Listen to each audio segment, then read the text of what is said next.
Cardano ADA ဆိုတဲ့ blockchain ကတော့2015မှာ Charles Hoskinson ကြာဘူးမှာအရှိရာ Ethereum blockchain မှာ Vitalik Buterin ရဲ့ partner 3 ယောက်ထဲမှာ Charles Hoskinson လည်းပါခဲ့ပါတယ်သူက2015မှာ Cardano ADA ကိုစပြီးတော့တီထွင်ခဲ့ပြီးတော့ launch လုပ်ခဲ့တာဖြစ်ပါတယ်2015မှာသူစတင်တီထွင်ပြီးတော့2019မှာ mainnet ပေါ်ကိုသူကတင်ခဲ့ပြီးတော့ public ကို introduce လုပ်ခဲ့တာဖြစ်ပါတယ် Cardano blockchain ကတော့တင်ချာသိပ္ပံပညာရှင်တွေအများကြီးရဲ့ research တွေအကုန်လုံးဒီတေချာလေးကို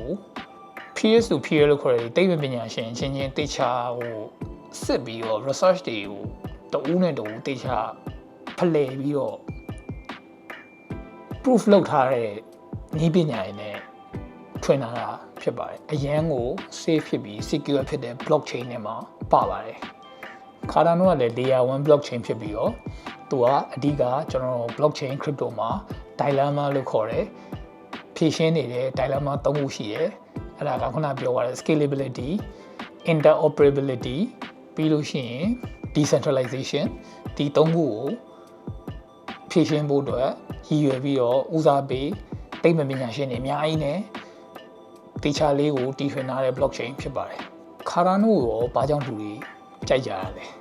Cardano ကတော့ကျွန်တော်ခုနပြောရလို့ peer review blockchain academic research and scientific approach เนาะဒီကျွန်တော်တို့သိပ္ပံပညာရှင်တွေတင်ချာ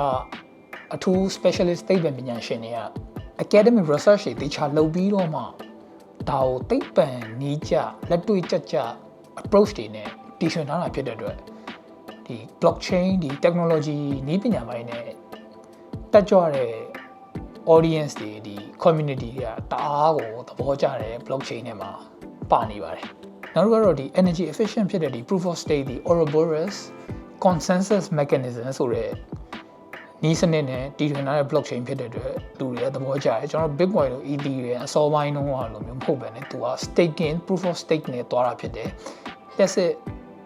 တုံးတဲ့အမောင့်ရန်နေတဲ့အတွက်တအားကိုသဘောကျတဲ့အထက်မှာလည်းပါပါတယ် decentralization ဆိုတဲ့နေရာနဲ့ security မှာတကယ်ကြီးကိုနာမည်ရနေတဲ့ blockchain တစ်ခုဆိုလဲမမှားပါဘူး။ဘာကြောင့်လဲဆိုတော့ဒီကျွန်တော်တို့ဒီ server တွေပဲပြောမှာပေါ့ခုနကပြောလို့ပဲ nodes တွေကျွန်တော်ဒီ staking pools တွေပေါ့နော်။တော့ proof of stake ဖြစ်တဲ့အတွက်ကျွန်တော်တို့ရဲ့ပတ်စံတွေကျွန်တော် delegate လုပ်ရပါတယ်ဒီဟိုမှာရှိတဲ့ပတ်စံတွေကျွန်တော် ban တွေမှာငွေထားလို့ပေါ့ကျွန်တော်တို့ငွေထားတယ်ပေါ့ဒါပေမဲ့ဒီနေရာမှာကျွန်တော်တို့ ban တွေမှာငွေထားဆိုတော့ကျွန်တော်တကယ်လက်တွေ့ဘဝမှာလိုမျိုးကိုယ့်ငွေကိုသူများပတ်စံအိတ်ထဲသွားထည့်ထားပြီးတော့သူများ bank ကောက်လဲသွား ban ရဲ့ control management အောက်က account တွေငွေသက်တာတွေမှာပတ်စံသွားထည့်ထားမျိုးမဟုတ်ပါနဲ့ကိုယ့်လက်ထဲမှာပဲကိုယ့်ပတ်စံထဲကပတ်စံပါပဲကိုကဒီ ban ဒီ staking pool ကိုကျွန်တော်တို့ရည်ညွှန်းထားတာပေါ့ delegate လုပ်ထားတယ်ဆိုတော့သဘောမျိုးနဲ့ကျွန်တော်တို့ delegate လုပ်လို့ရပါတယ်ဆိုတော့အဲ့လိုမျိုး pool တွေကိုကိုယ်ပိုင်တနိုင်တစ်ပိုင် individually ရောတကယ်ကို company တွေနဲ့ရောအဲ့လိုမျိုးအများကြီးထောင်ထားတာရှိပါတယ်ဆိုတော့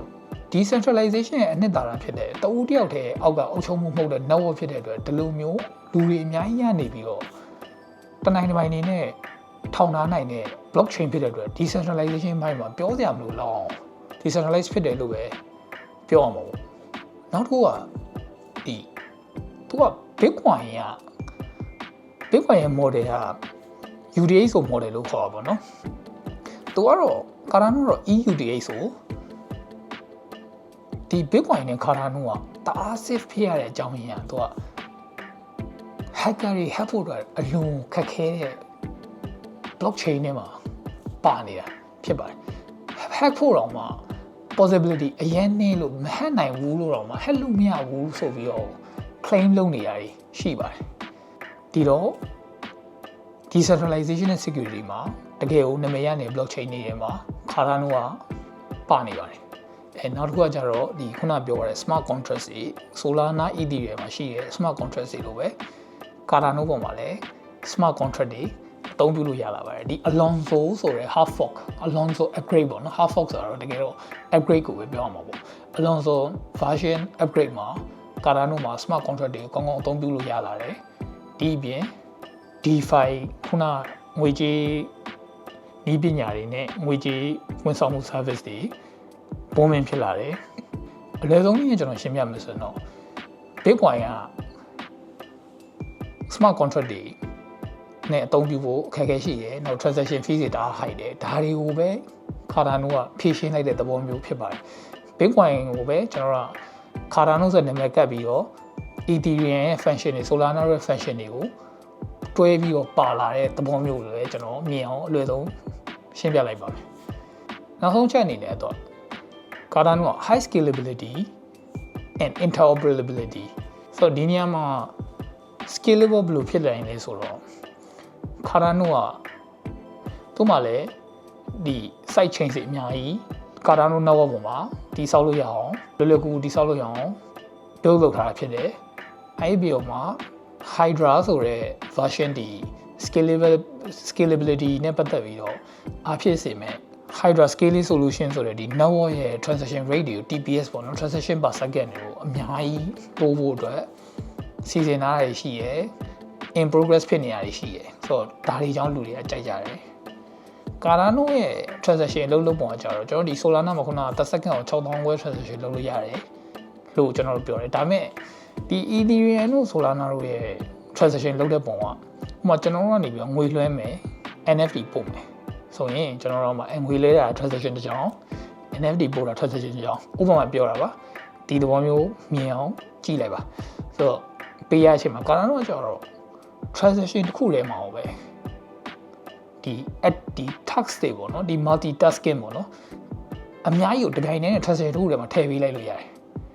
တယ်ဒါကြောင့် तू က TPS ရာ Solana နဲ့ကြည့်မယ်ဆိုရင်6000ဝယ်လို့ပါတော့မဟုတ်ပေမဲ့ဒီ Cardano ရဲ့ community တစ်ခုလုံးအောင်ဒီ Charles Hoskinson ဒီ Cardano Foundation ဒါတွေကတော့သူက claim လုပ်တာက Cardano ရဲ့ scalability ကတအားကိုကောင်းပါ transaction တစ်ခုထဲမှာပဲအများကြီး UDA ဆိုတွေ EUDA ဆိုတွေ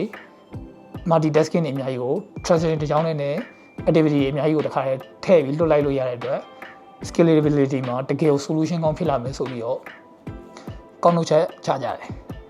ဒါတွေကြောင့်လူတွေကစိတ်လှုပ်ရှားစွာနဲ့ support လုပ်နေတာဖြစ်တယ် Okay Cardano ecosystem မှာကျွန်တော်ဘယ်လိုမျိုးပတ်သက်ရှာလို့ရလဲ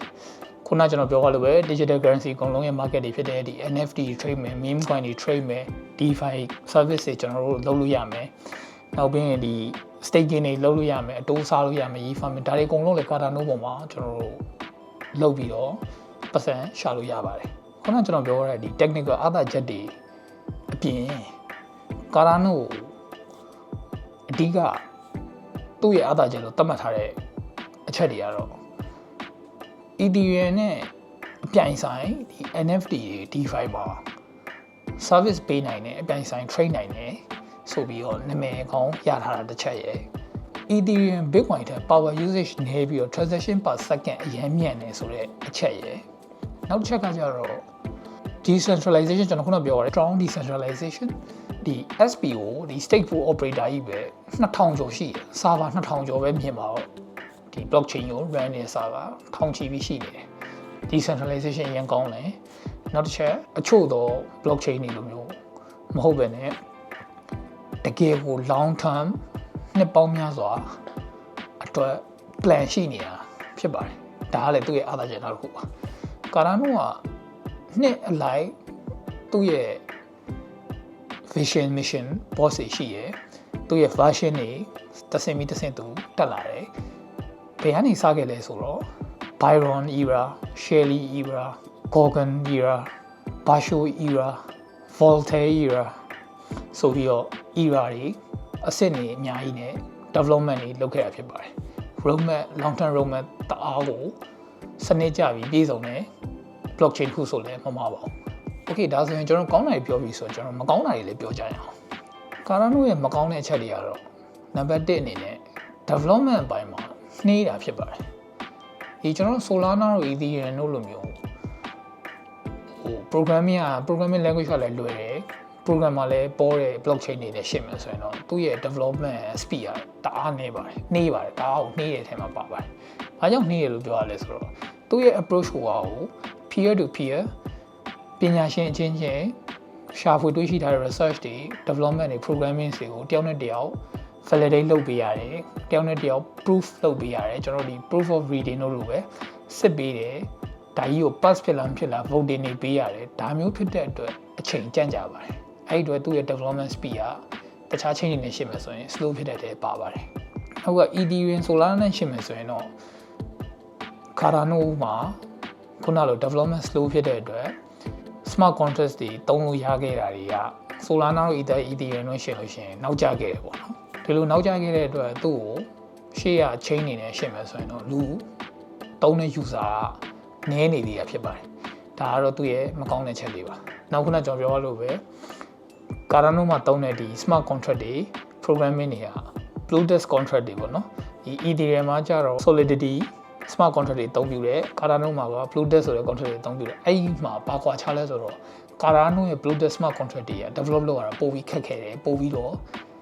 လေးလာတာလည်းခက်တယ်နောက် Cardano မှာတကယ် Cardano develop လုပ်ခဲ့တဲ့ programming language တွေကျွန်တော်တို့ဒီလေယာဉ်တွေ Boeing တို့ပေါ့လို့ security ဘိုင်းမှာတကယ် safe ဖြစ်တဲ့ programming language တွေကိုအသုံးပြုခဲ့တာဖြစ်တဲ့အတွက် developer လည်းရှားတယ်သူ့ရဲ့ learning curve ကလည်းတအားကိုစောင့်နေတယ်ပေါ့နော်တအားကိုအချိန်တစ်ခုပေးပြီးတော့ investment လုပ်ပြီးလေ့လာပြီးမှ develop လုပ်လို့ရတဲ့ programming language တွေဖြစ်နေတဲ့အတွက် security ဘိုင်းမှာတော့တအားကောင်းတယ်တိုးတော်ညာလဲခုနလို smart contract ဘိုင်းမှာ development slow ဖြစ်သွားတာပေါ့နော်လုပ်တဲ့လူနေတယ်အချိန်ပေးပြီးတော့လေ့လာပြီးတော့မှလုပ်ကြတာဖြစ်တဲ့အတွက်ဒါလေးတွေအားနည်းချက်ရှိမယ်နောက်ချက်ရကြတော့အရန်ကို high traffic ဖြစ်တဲ့အချိန်မျိုးမှာဆိုရင် Solana တို့ဒီ Solana chain လိုမျိုးတော့ blockchain outage ဖြစ်တာတော့မဖြစ်ဘူး Ethereum လိုမျိုးဒီပေါ့နော် Ethereum ဒီ gas fee တွေအများကြီးပေးရပြီး transaction fee ဝင်ကိုယ့်ရဲ့ဒီလွှဲကားတွေကရှုံးသွားတယ်အသက်တင်ရှုံးသွားတယ်ဘာမှမဖြစ်သွားဘူးဆိုတဲ့အခြေအနေမျိုးတွေတော့မဖြစ်ဘူးသို့တော်ညာလဲသူ့ပါလဲတကယ်အရင်ပြိုင်ပြိုင်ဆိုင်ဆိုင်နဲ့အရင်နာမည်ကြီးအရင် hot ဖြစ်တဲ့ project တွေ traffic တအား high traffic ဖြစ်တဲ့အချိန်မျိုးမှာဆိုရင်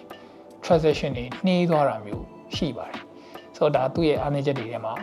လက်ရှိနေသေးတဲ့အားနည်းချက်တွေဖြစ်ပါတယ်ဒီတော့ Cardano ကတော့တကယ်ကို long term တက်တန်းရှိရည်ရွယ်ထားတဲ့ plan တွေနဲ့သိပ္ပံနည်းကျလက်တွေ့ကြသင်္ချာပညာရှင်တွေအားလုံးစုပေါင်းပြီး research paper တွေရနေပြီးတော့ရှာဖွေတွေ့ရှိတဲ့ဟာတွေနဲ့ approach တွေနဲ့တည်ဆောက်ထားတဲ့ blockchain progress ဖြစ်နေတဲ့ blockchain ဖြစ်တဲ့အတွက်တော်တော်လေးကိုနာမည်ရထားတဲ့ blockchain တစ်ခုလည်းဖြစ်ပါတယ်ဒီအပြင်ရေရှည်မှာ Ethereum ကိုအစားထိုးနိုင်တဲ့ blockchain ဆိုပြီးတော့လူတွေကသတ်မှတ်ထားတဲ့ potential ရှိဆုံး blockchain ဆိုပြီးတော့လည်းသတ်မှတ်တဲ့ community တွေလည်းရှိပါတယ် okay ဒီတော့ကျွန်တော်တို့ blockchain လေးခုကိုကျွန်တော်ပြောပြသွားတယ် blockchain အကုန်လုံးမှာကျွန်တော် recap summary အနေနဲ့ပြောမယ်ဆိုရင် blockchain ပြောပြသွားတဲ့ blockchain လေးခုလုံးမှာပတ်စံရှာလို့ရတဲ့နည်းတွေကတော့ DeFi NFT trading နောက် meme coins တွေ trade လုပ်မယ်နောက် staking လုပ်မယ်ဒါမျိုးတွေ market တွေအကုန်လုံး blockchain လေးခုလုံးမှာရှိပါတယ်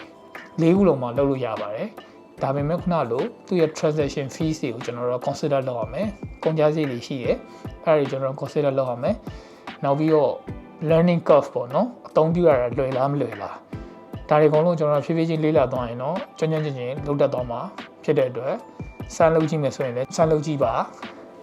okay ဒါဆိုရင်ကျွန်တော်တို့ဒီနေ့ blockchain လေးခုကျွန်တော်ပြပြပါရစေ Bitcoin Ethereum Solana Cardano ဒီလေးခုလုံးမှာကျွန်တော်ခုနပြောလို့ပဲပတ်သက်ရှာလို့ရတဲ့နေရာတော့တူတူပါပဲသူတို့မှာ market တွေရှိရယ် DeFi ရှိမယ် NFT တွေရှိမယ် staking တွေရှိမယ် trading ရှိမယ် the only difference မတူညီတဲ့အကြောင်းရင်းကတော့ blockchain တစ်ခုချင်းစီသူ့ဟာနဲ့သူကောင်းချက်ဆိုချက်အားသာချက်အားနည်းချက်တွေရှိပြီးတော့သုံးရမယ်အရင်းတွေရှိပါတယ် transaction fee ကိုကဒေါ်လာအရန်တက်နိုင်တဲ့လူမျိုးဆိုရင်တော့ဒေါ်လာရာတောင်ချီပြီးသုံးရလို့စမ်းသုံးကြည့်ရလို့ဘာမှမဖြစ်ဘူးဆိုရင်တော့ဒါမျိုးတွေမှာစမ်းလုပ်ကြည့်ချင်တယ်ဆိုလည်းလုပ်ကြည့်လို့ရမယ်ဒါမှမဟုတ် transaction fees နဲ့ဒီ market တွေကိုစမ်းလုပ်ကြည့်နေတယ်ဆိုရင်ခုနပြောတဲ့ Solana တို့ Cardano ဆိုကိုစမ်းသုံးကြည့်လို့ရမယ်ကိုအကောင်းဆုံးဖြစ်မယ်ထင်တဲ့ခါတွေကိုရွေးပြီးတော့လုပ်ကြည့်လို့ရပါတယ်ဒီအပြင်မှာကျွန်တော်ပြောတဲ့၄ခုထဲမှာဘယ် chain ကိုစိတ်ဝင်စားဆုံးဖြစ်လဲ